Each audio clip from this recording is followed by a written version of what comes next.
It's your boy Jamel Blue, Mr. All Access Elite Boxing, reporting live from Arlington, Texas. We're here at the home of the Dallas Cowboys, AT&T Stadium. I'm here with unified WBC lightweight champion, Oscar Valdez. How you doing, Oscar? I'm doing great. I mean, I'm here excited to be as a world champion. You know, and now being here with my teammate Canelo Alvarez, watching the fight, and very excited, you know, for the future. Let me ask you, man. You've been in big fights, okay? You fought in the Olympics. You've been on some of the biggest stages, man. When you come here and you come as a stablemate of, Canelo Alvarez, you see the excitement, you see the crowd, you see it being post-pandemic, and you know the majority of it is Mexicanos.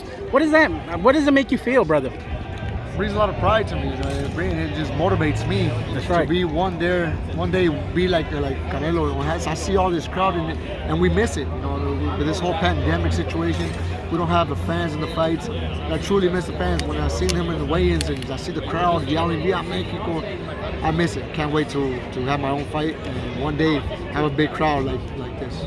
You know, being an underdog, brother, a lot of people counted you out. A lot of people didn't think that you were gonna, knock out Miguel Berchelt, who was obviously the world champion, defended his title 7 and 8 different times. But coming from Billy Joe Saunders, all the way from the UK, he tends to, he started playing mind games with Canelo, trying to get a little bit under his skin. Obviously, Canelo has the experience. He knows what it takes to win at this level. Do you think that that'll even play any such of a difference, especially like when you're a fighter and as far as mentality wise? Well, it can. Anybody can get to anybody's head. But I think the experience that Canelo Alvarez has will make a difference. I saw him yesterday and I asked him, because it was getting to me. I was getting myself frustrated. Wow. And I told him, hey man, how are you feeling? Estás bien? Is he getting mad? He just smiled and he told me I'm gonna knock him out. But a very calm voice. So I can see a determined, confident Canelo is gonna go in there and try to knock his opponent out. When you say, could you elaborate just a little bit as far as frustration? I know, again, you guys are stablemates. He's coming with Tyson Fury, obviously coming over here to support him. When you say frustration, do you mean more so you want to get in there in the ring? You want to be there to back him up? You want to be there to, support your fellow stablemate? Yeah, but at the end of the day, you can talk all you want. You can have, Tyson Fury. That's right. Alvarez can have his own crowd. But at the end of the day, there's only 2 people inside the ring, with 3 with the referee. But there's only so much you can talk. You got to back it up the day of the fight. And I think, I truly believe Canelo is very confident and relaxed to put up a good show for the fans. What would you say is the hardest part, Oscar? I mean, again, you're at an elite level, brother. What would you say is the hardest part during fight week, especially leading up to the weigh-ins? Is it just the the eagerness to get in the ring? Is it the making weight? What's the hard part? Well, first is making weight. That's one of the worst parts of the sport. Then it's just the patience. You have to be patient and wait for your time. You see bout 1 go, then bout 2 knockouts come out, and then you just start overthinking it, and then eventually your fight comes, and that's when you start once you leave the dressing room, that's where everything calms down.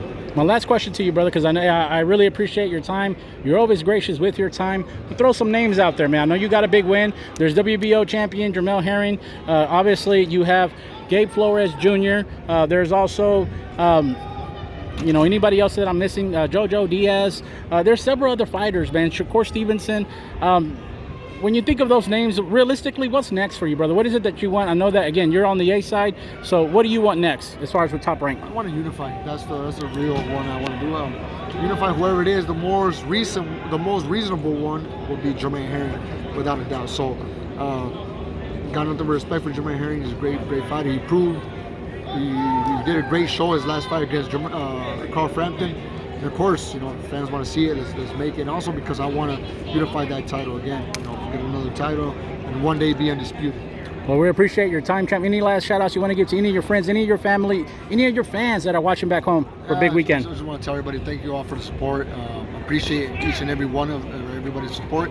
And I never promise knockout of a year. I never promise a fight of a year. That's right. But what I do promise to everybody, to my fans, is I will always fight with my heart. That's right. I will always give everything inside the ring, leave my sweat, guts, everything inside the ring. And every time that happens, the fans come out happy. So I will always continue doing that. Well, we appreciate your time. It's your boy Jamel Blue with WBC champion Oscar Valdez.